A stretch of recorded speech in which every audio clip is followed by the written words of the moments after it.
Welcome বন্ধুরা, কেমন আছেন? আশা করি সবাই ভালো আছেন, আমিও ভালো আছি। তো আজকে আমরা ফটোশপে আরেকটা ভিডিও নিয়ে চলে এলাম তোমাদের জন্য। দেখতে পাচ্ছেন একটা ফটোর মধ্যে আমরা কিভাবে আমরা রেড সার্কেল বানাবো।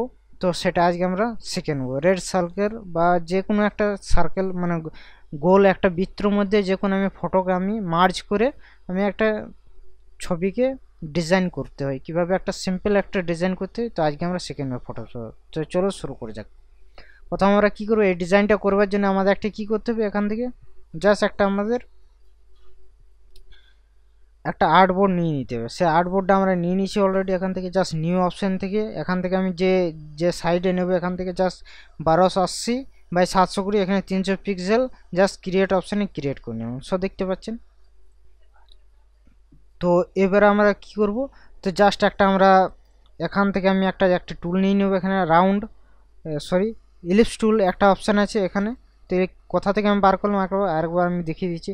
জাস্ট এখানে পপ আপ বার আছে, পপ আপ বার নিয়ে চলে এলাম আমি। এখান থেকে জাস্ট একটা ইলিপস টুল নিয়ে নিলাম। ইলিপস টুল থেকে জাস্ট আমি শিপ চিপে আমরা কিন্তু একটা গোল রাউন্ড বৃত্ত একটা এঁকে দিলাম। তারপর আমরা কি করলাম, এখান থেকে জাস্ট আমি এরকম পজিশনে মিডিল পয়েন্ট আমি এটাকে রেখে দিলাম অলরেডি এখান থেকে। তারপর আমরা কি করলাম, এখান থেকে ফাইলে যাব, ফাইল থেকে প্লেস এমপুডেট অপশানে যাবো। এমপুডেট থেকে আমি কি ডাউনলোডে একটা ইমেজ অলরেডি আমাদের ডাউনলোড করা আছে, যে কোনো XYZ। তো এখান থেকে জাস্ট এই অপশানে যাব। এখান থেকে জাস্ট আমি কি করবো, এখান থেকে জাস্ট ছবিটাকে এরকম মিডিল পয়েন্টে রাখার পর এটা কি করবো, এখান থেকে জাস্ট আমি মাউসে লেফট ক্লিক করবো। এখান থেকে ক্রিয়েট ক্লিপিং মার্কস বলে একটা অপশান আছে, সেখানে আমরা ক্লিক করে দেবো অলরেডি। এটাকে আমি জাস্ট একটা পারফেক্ট মিডিল পয়েন্টে রেখে দিলাম।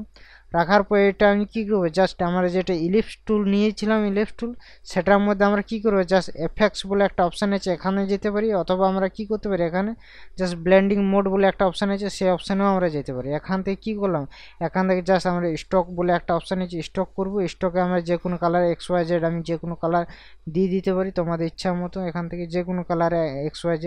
এখান থেকে জাস্ট ড্রপ শ্যাডো আমি এখান থেকে দিয়ে দেবো। ড্রপ শ্যাডো সেটিংটা কী করবো, এখান থেকে দেখতে পাচ্ছেন, এখান থেকে সেটিংটা এটা 10 করে দেবো, এটা এটা 30 করে নেবো, আর এটা 50% করে নেবো এটা। ডান, ওকে করে দিলাম। এরপর আমরা কি করবো, ব্যাকগ্রাউন্ড জায়গায় যে কোনো একটা ব্যাকগ্রাউন্ড আমি দিয়ে দিলাম। এখান থেকে জাস্ট আমি ফটোশপের লোগো দিয়ে দিলাম। এখান থেকে জাস্ট আমরা অ্যারো দিয়ে আমরা এটাকে জাস্ট কাস্টমাইজ করে নিলাম। এখান থেকে যে অ্যারোটা আছে, রাউন্ড অ্যারোটা, এখান থেকে জাস্ট এইগুলো সব সিলেক্ট করবো। এখান থেকে কন্ট্রোল-T দিয়ে দেবো। কন্ট্রোল-T দেওয়ার পর এখান থেকে এটাকে জাস্ট সেটিং করবো। আর এই দুটোকে আমি কি করবো, জাস্ট সিলেক্ট করে কন্ট্রোল-T দেওয়ার পর এটা জাস্ট নিচে আমি নামিয়ে দেবো, এরকম পজিশানে রেখে দিলাম ডান। ওকে। আমার ডিজাইন কিন্তু পুরোপুরি কমপ্লিট হয়ে গেছে। কেমন লাগলো আজকের ভিডিওটি অবশ্যই কমেন্টের মাধ্যমে কমেন্ট করে জানাবেন। আর এরকম নতুন নতুন টিউটোরিয়াল ফটোশপে বেসিক টু অ্যাডভান্স লেভেলে শিখতে চান, তো অবশ্যই আমাকে ফলো করুন অনাথ প্রিমিয়াম ইউটিউব চ্যানেলটি।